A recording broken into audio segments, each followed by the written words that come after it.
WA's Premier Roger Cook has become the latest Labor Premier to demand the RBA cut interest rates. Mr Cook, along with Queensland's Stephen Miles and Victoria's Jacinta Allen, have all demanded a cut to help families cope with the cost of living pressures. The RBA will meet for the first time this year next Tuesday and is expected to keep rates on hold. New segment for us this year, folks, where we'll test the views of politicians to see how they compare from the regions to the city. National Senator Bridget McKenzie and the Independent MP Zali Steggall. Good morning to you. Let's start with that story right there. These three Labor premiers demanding the RBA cut interest rates next week, completely out of their lane. But here we are. Bridget, what do you think about these premiers basically bullying the RBA or trying to? Yeah, absolutely, Pete. Great to be with you and your viewers. I mean, I can tell you one thing, Michelle Bullock and the RBA board will not be taking economic advice from these wasteful Labor premiers. It's like the arsonist actually getting on the phone and calling the fire brigade to come in. These are the guys and girls that have spent like drunken sailors. In my own home state here in Victoria, we're going to have a debt in excess of 180 billion in a couple of years, thanks to Dan Andrews and Jacinta Allen. So the RBA is going to take a very measured approach, as they should, and they shouldn't be bullied, they shouldn't be coerced, they shouldn't be cajoled by premiers and other politicians who are just seeking to make political gains out of it. Zali, what are your thoughts on this? The premiers have no power in this, but is it an unnecessary distraction for Michelle Bullock, or are you with them and you think there should be cuts? Well, you'll have Bridget and I agreeing on this. The beauty about the RBA, the Reserve Bank, is it's an independent body, and it's very important for that. We've just had a review, in fact, of the powers of the Reserve Bank and the RBA in the importance of its independence so that it can manage that policy and interest rates. So whilst I know we are all struggling and many in the community are hurting from the interest rate rises, they are absolutely independent of government. And so it's really important that governments, state governments and federal government focus on the policies they can control when it comes to assisting cost of living and the pressures on inflation. But no, the RBA is it's its own responsibility when it comes to the interest rates. OK, Zali, since we last spoke, are you any more or less likely to support Labor's rejigged tax cuts?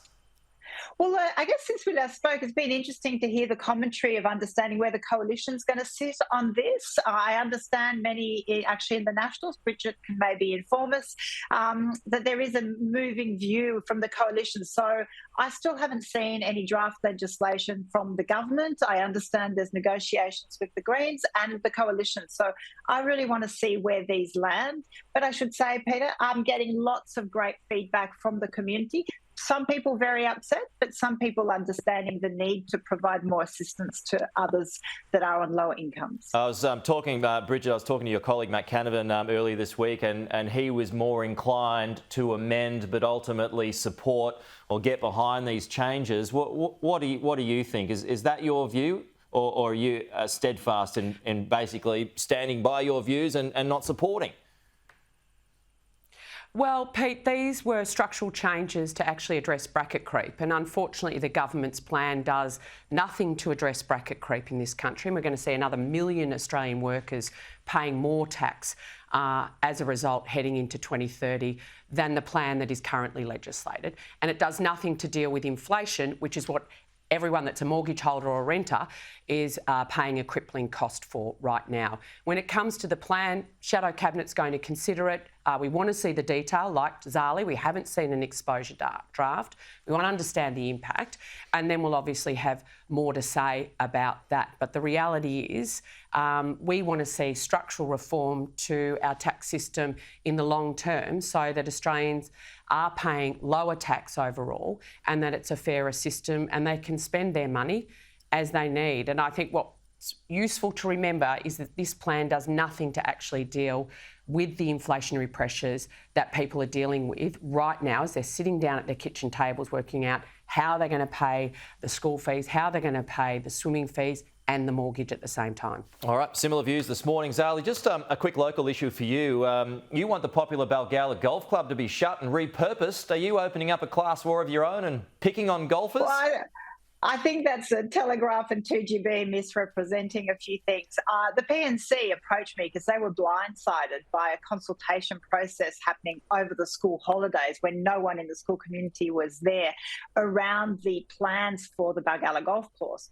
Now, I should say that Balgala Golf Course has been on notice for 4 years that it was to be transitioned to a public space for all the community to use, not just paying golfers, and sporting fields, of which we have a great shortage. So I've obtained an extension to the consultation period so the whole community can have their say. But should I say, Chris Minns seems to be very, his government has canned funding for the revamp of Balgala Boys School, and this is the top performing non-selective public school in New South Wales. And I invite Chris Minns and Minister Carr to come and visit Balgala Boys and check out the conditions, and maybe Chris O'Keefe on 2GB well, as well. I mean, the golf club is used by kids as well. You know, a great variety of the good public in Warringah.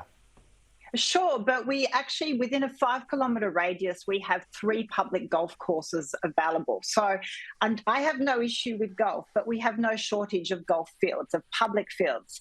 Lower North Shore, we have, I think, 8, including 8, a number of private ones as well. What we do have is a shortage of sporting fields and a public high school that is performing phenomenally. The teachers, the boys do a fantastic job, but their facilities are not up for scratch. So I think it's important the community gets its say in what is more important for the future, our young men.